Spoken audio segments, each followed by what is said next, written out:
அம்மன் resto channel நேயர்கள் அனைவருக்கும் அன்பான வணக்கம். இந்த குரோதி வருடத்தின் தமிழ் மாதமான 9வது மாதம் மார்கழி மாதத்தின் பலன்களை பற்றியும் மார்கழி மாதத்தின் சிறப்புகளை பற்றியும் தெரிஞ்சுக்க போகிறோம்.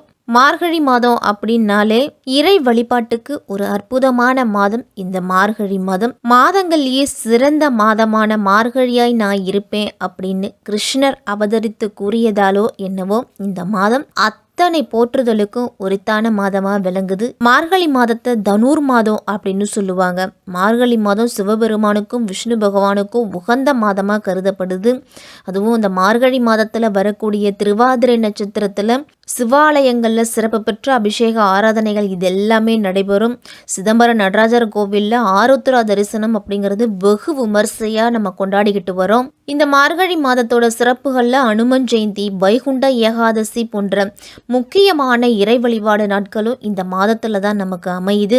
மார்கழி மாதத்துல அதிகாலையில எழுந்து நீராடிட்டு வாசல்ல கோலமிட்டு ஒரு பூவை நடுவுல வச்சுட்டு பக்கத்துல இருக்கக்கூடிய கோவிலுக்கு சென்று ஒரு தீபத்தை ஏத்திட்டு அவர்களை வணங்கிட்டு வந்தீங்க அப்படின்னா நீங்க நினைச்ச காரியம் ஜெயம் அப்படின்னு தான் சொல்லணும். இந்த மார்கழி மாதத்துல கிரக நிலைகள் எப்படி இருக்கு அப்படின்னு பார்த்தோம்னா, சூரியன் தனுசு ராசியில சஞ்சரிக்கக்கூடிய மாதம் தான் மார்கழி மாதம். மனக்காரகனான சந்திரன் மிதுன ராசியில செஞ்சரிக்கிறாரு. செவ்வாய் கடகத்துல வக்ரம் பெற்று செஞ்சரிக்கிறாரு. ராகு மீனத்திலையும், ஞானக்காரகனான கேது கன்னியிலையும், சனி பகவான் இந்த மாதம் முழுவதும் கும்ப ராசியில சஞ்சரிக்கிறாரு. தனகாரகனான குரு ரிஷபத்துல வக்ரம் பெற்று சஞ்சரிக்கிறாரு. சூரியன் தனுசு ராசியிலையும், புத்திசாலிதன மிக்க புதன் விருச்சிக ராசியிலையும் சஞ்சரிக்கிறாங்க. செவ்வாய் சுக்கிரனோட பார்வை இந்த மாதம் முழுவதுமே இருக்குது.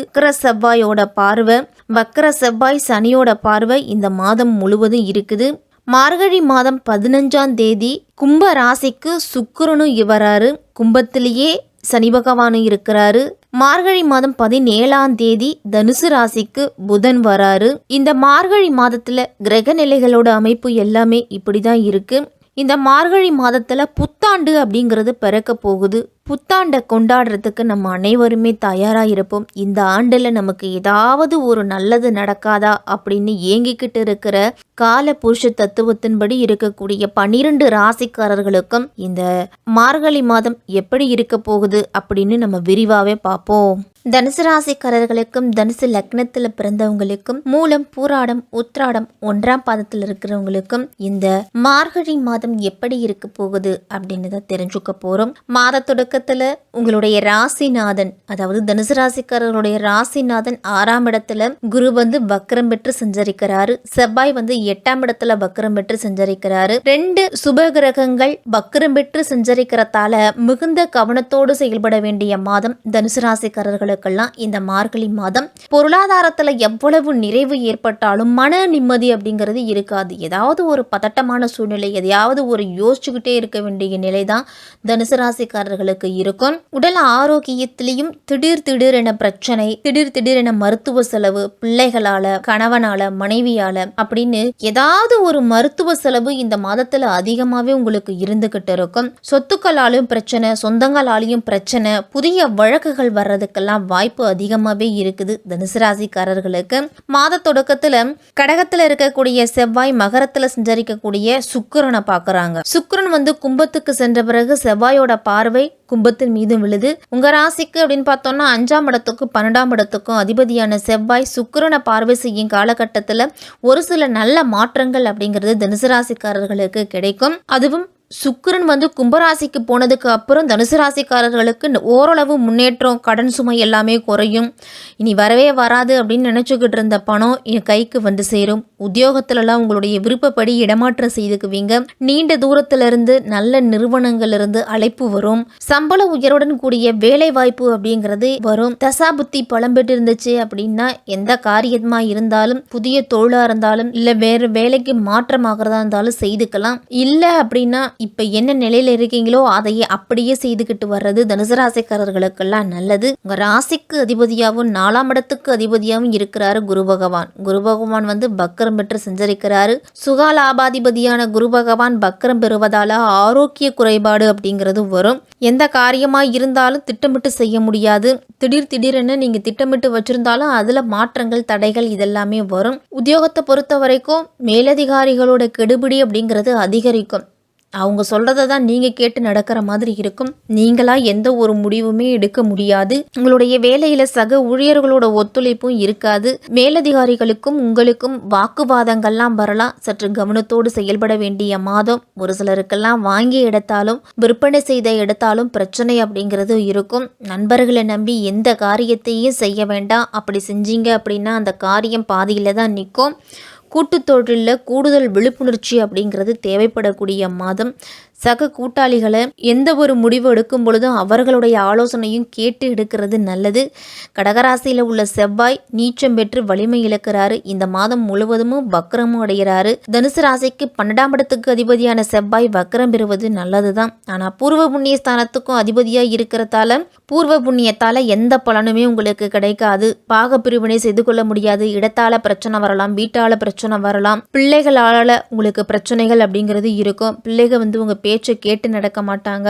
இளம் வயது பிள்ளைகள்லாம் வண்டி வாகனத்தில் செல்லும் பொழுது கவனமாக இருக்கணும். வேலை தொழில் சம்பந்தமான ஒப்பந்தங்கள் எல்லாம் கையெழுத்திடும் பொழுது ரொம்ப கவனமாக இருக்கணும். படித்து பார்த்துட்டு அதோட நன்மை தீமைகளை ஆராய்ந்து அதன் பிறகு கையெழுப்பமிடுறது நல்லது. ஒப்பந்தங்கள்லாம் கை நழுவி போகிறதுக்கு கூட வாய்ப்பு அதிகமாக இருக்குது. உத்தியோகத்தை பொறுத்த வரைக்கும் உயர் அதிகாரிகளை முடிஞ்ச வரைக்கும் பகைத்து கொள்ளாமல் இருக்கிறது தனுசு ராசிக்காரர்களுக்கு நல்லது. மார்கழி மாதம் 15ஆம் தேதி கும்ப ராசிக்கு சுக்கிரன் போறாரு. 6ஆம் இடத்துக்கும் 11ஆம் இடத்துக்கு அதிபதியான சுக்கிரன் சகயஸ்தானத்துக்கு செல்லும் பொழுது உங்களுக்கு ஓரளவு எல்லாத்துலேயுமே முன்னேற்றம் அப்படிங்கிறது இருக்கும். மார்கழி மாதம் 15ஆம் தேதிக்கு பிறகு நண்பர்கள் மூலம் உங்களுக்கு நல்ல தகவல், வெளிநாட்டிலிருந்து பணிபுரிய அழைப்பு, வேலை கிடைக்காதவங்களுக்கு வேலை, இதுவரைக்கும் உங்களிடத்துல எதிரி போலவே நடந்துட்டு வருவாங்க. ஆனால் இனிமேல் நட்பாக மாறுவாங்க. இந்த மாதிரியான காரியங்கள் எல்லாமே மார்கழி மாதத்தின் பிற்பகுதியில் உங்களுக்கு கிடைக்கும். உங்கள் ராசிக்கு 7ஆம் இடத்துக்கு 10ஆம் இடத்துக்கு அதிபதியான புதன் மார்கழி மாதம் 17ஆம் தேதி உங்க ராசிக்கே வரும் பொழுது கல்யாண முயற்சி கைகூடி வரும். இதுவரைக்கும் தடைபட்டு போன வரன்கள் உங்களுக்கு கூடி வரும். கடல் தாண்டி வரக்கூடிய செய்தி உங்களுக்கு மகிழ்ச்சியா இருக்கும். இந்த மாதத்துல தொழில் வளர்ச்சியில இருந்துட்டு வந்த பிரச்சனைகள், தடைகள், தடங்கல்கள் எல்லாமே விலகும். உத்தியோக மாற்றம் அப்படிங்கிறது கண்டிப்பா உறுதியாகும். இதுவரைக்கும் பணி நிரந்தரம் பற்றிய செய்தி கிடைக்காம இருந்தவங்களுக்கெல்லாம் இந்த மாதத்துல பணி நிரந்தரம் பற்றிய செய்தி அப்படிங்கிறது கிடைக்கும். பொது வாழ்க்கையில் இருக்கிறவங்களுக்கெல்லாம் உங்களுடைய கனவுகள் அப்படிங்கிறது நனவாகும். இந்த மாதத்துல வியாபாரம், தொழில் செய்யறவங்க எல்லாம் போட்டிகளை தாண்டி தான் நீங்க முன்னேறி செல்லணும். இந்த மாதம் உத்தியோகத்தில் இருக்கிறவங்களுக்கெல்லாம் சக ஊழியர்களையும் மேலதிகாரிகளையும் பகைச்சு கொள்ள வேண்டாம். இந்த மாதம் புதன்கிழமையில அதுவும் வேலை செய்யக்கூடிய இடத்துல சற்று கவனத்தோடு இருக்கணும். பணம், கோப்புகளை எல்லாத்தையும் கையாளும் பொழுது கொஞ்சம் எச்சரிக்கையா இருக்கணும். அரசியல்வாதிகளுக்கு ஒரு நல்ல செய்தி அப்படிங்கிறது காத்திருக்கு. பெண்களுக்கெல்லாம் ஆசைப்படுகின்ற விஷயங்கள் உங்களுக்கு ஓரளவு பூர்த்தியாகும். உங்களுடைய தேவைகளை பூர்த்தி செய்து கொள்ளுவீங்க. இந்த மார்கழி மாதத்துல குடும்பத்தில் இருக்கிறவர்களையும் மற்றவர்களையும் அனுசரித்து போக வேண்டிய மாதம். ஆரோக்கியத்தில் மட்டும் கவனம் அப்படிங்கிறது தேவை. ஏன்னா அதிக செலவு அப்படிங்கிறது ஆரோக்கியத்துக்காக ஏற்படலாம். உங்களுடைய செலவுகளை முடிஞ்ச வரைக்கும் கட்டுப்பாட்டுக்குள்ளேயே வச்சிருக்கிறது தான் நல்லது. உடல் ஆரோக்கியத்தில் முன்னேற்றம் பெறதுக்கு யோகா, தியானம்லாம் செய்துட்டு வாங்க. இந்த மாதம் கார்த்திகை என்று முருகப்பெருமான் வழிபாடு உங்களுக்கு முன்னேற்றத்தை கொடுக்கும். புதன்கிழமையில பெருமாள் வழிபாடு பொருளாதார ரீதியான முன்னேற்றத்தை கொடுக்கும். உங்களுக்கு காலையில எழுந்து நீராடிட்டு குலதெய்வத்தை மனதார கும்பிட்டுட்டு உங்களுடைய அன்றாட பணிகளை தொடங்குங்க. தனுசு ராசிக்காரர்களுக்கு இந்த மார்கழி மாதம் தடைகளையும் தாண்டி முன்னேறி செல்லக்கூடிய மாதமா இருக்கும்.